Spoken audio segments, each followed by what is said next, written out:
Hi అండి, నేను మీ నాగభాస్కర్, Phoenix green valley. So మన ప్రాజెక్ట్స్ వచ్చి వినుకొండలో ఉన్నాయి. మన ఒక వ్యాపార సంస్థ. ఇప్పుడు మనకు దాని గురించి కాదు మనం మాట్లాడుకునేది. ఏదైతే విజయవాడ వరద బాధితులు ఉన్నారో వారికి మన వంతుగా ఏదైనా చేయాలి అనే ఒక ఆలోచనతో మనం గత కొన్ని రోజులుగా ఫుడ్ సప్లై చేస్తూ ఉన్నాం. సో నిన్న వెళ్ళినప్పుడు ఒక 2500 మందికి వెజ్ బిర్యానీ, వాటర్ ఇవ్వడం జరిగింది. ఎక్కువ మంది చిన్నపిల్లలు, పెద్దవాళ్ళు ఉండి ఫుడ్ అనేది కొంతమంది ఇస్తున్నారు. స్వచ్ఛంద సంస్థలు ముందుకు వచ్చి గవర్నమెంట్ వాళ్ళు ఇస్తున్నారు. పాల ప్యాకెట్లు కావాలని అడిగారు. సో వాటర్ ఎక్కువగా కావాలని అడిగారు. అందుకని రేపొద్దున వాటర్ క్యాన్లు అలాగే ప్యాకెట్స్ కాకుండా వాటర్ ట్యాంకర్లతో మనం సిద్ధం చేసాం. దానికి కావాల్సిన బ్యాక్గ్రౌండ్ రైతులతో మాట్లాడి వాటర్ ట్యాంకర్లు ముందు రెడీ చేసాం. మరి పాల సంగతి ఏంటి? ఇవాళ విజయ డైరీ మనకి ఇక్కడైతే వరదలో చిక్కుపోయింది. మిగతా పెద్ద పెద్ద డైరీలు ఏదైతే ఉన్నాయో వాళ్ళ దగ్గర మనం పాలు కొనే పరిస్థితి కాదు. కొని సప్లై చేసే అంత ఆర్థిక స్తోమత కూడా మన దగ్గర లేదు. ఎంతవరకు సప్లై చేయగలం? ఇలాంటి సమయంలో నాకు వచ్చిన ఒక ఆలోచన వినూత్నంగా అనిపించింది. యాక్చువల్గా నాకు గేదెలు లేవు, పాడి పంటలు అంటే కూడా నాకు తెలియదు. కానీ ఏం చేయాలి అనుకున్నప్పుడు నాకు ఒకటే ఆలోచన వచ్చింది. ఒక సంస్థ ద్వారా ఏదైనా చేయొచ్చు అనిపించి ఈ రోజున ఈ రెండు కూడా మా పిల్లలిద్దరితో రెడీ చేయించి ఫినిక్స్ గ్రీన్ వ్యాలీ వారి ఆధ్వర్యంలో మంగళాపురం గ్రామం, సీతారామపురం గ్రామం ప్రజల దగ్గరికి ప్రతి ఇంటింటికి వెళ్ళి మా ఆడపడుచులతో వెళ్ళి మన ఇంట్లో శుభకార్యం ఎలా జరిగితే బొట్టు పెట్టి గంధం పెట్టి ఎలా పిలుస్తామో అదేవిధంగా ప్రతి ఇంటికి పాడి గేదెలు ఉన్న ప్రతి ఇంటికి వెళ్ళి ఇలా వరద బాధితులు చిక్కుకున్నారు, మన వంతుగా ఏదైనా చెయ్యాలి అని చెప్పి వాళ్ళకి మనం పాలు ఇవ్వాలి అని చెప్పి అడిగించి బొట్టు పెట్టి వాళ్ళకి రేపొద్దున స్వాగతించాం.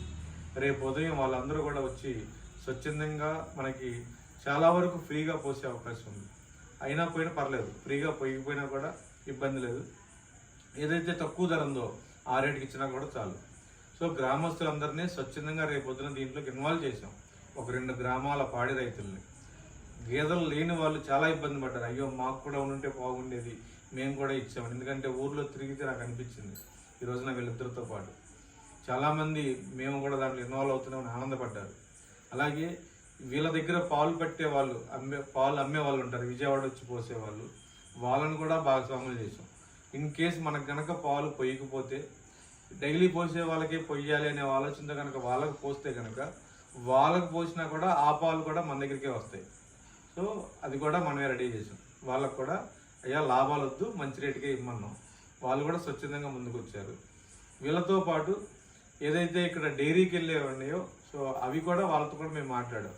సో మా ఊరి గ్రామం అలాగే వేరే గ్రామం అక్కడికి వెళ్ళినా కూడా అంటే 2 గ్రామాల్లో ఉన్న పాడి రైతుల నుంచి తీసిన పాలు స్వచ్ఛందంగా కానీ లేదా పాలు పట్టే వాళ్ళ దగ్గర నుంచి కానీ అలాగే డైరీ నుంచి కానీ ఏ విధంగా అయినా సరే ఈ 2 గ్రామాల పాలు పడిన రేటుకి లేదా స్వచ్ఛందంగా రేపొద్దున డిస్ట్రిబ్యూట్ చేయడానికి సిద్ధపడ్డాం. కనీసం ఒక 500 లీటర్లు.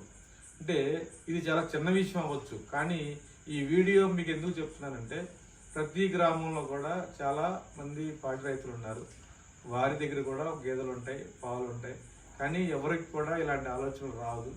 కనీసం మన చుట్టూ ఉన్న సిటీని మనం కాపాడుకోవాలి. మనకి ఏది కావాలన్నా కూడా సిటీ నుంచి తెచ్చుకునే టైంలో అలాంటి సిటీలో ప్రజలు ఇబ్బంది పడుతున్నప్పుడు పల్లెటూర్లే పట్టణాలకి పట్టుకోమన్న రీతిగా మనమేంటో నిరూపించుకోవాల్సిన సమయం ఇదే. కాబట్టి మనం పాడి రైతులు చిన్నవాళ్ళం కాదు.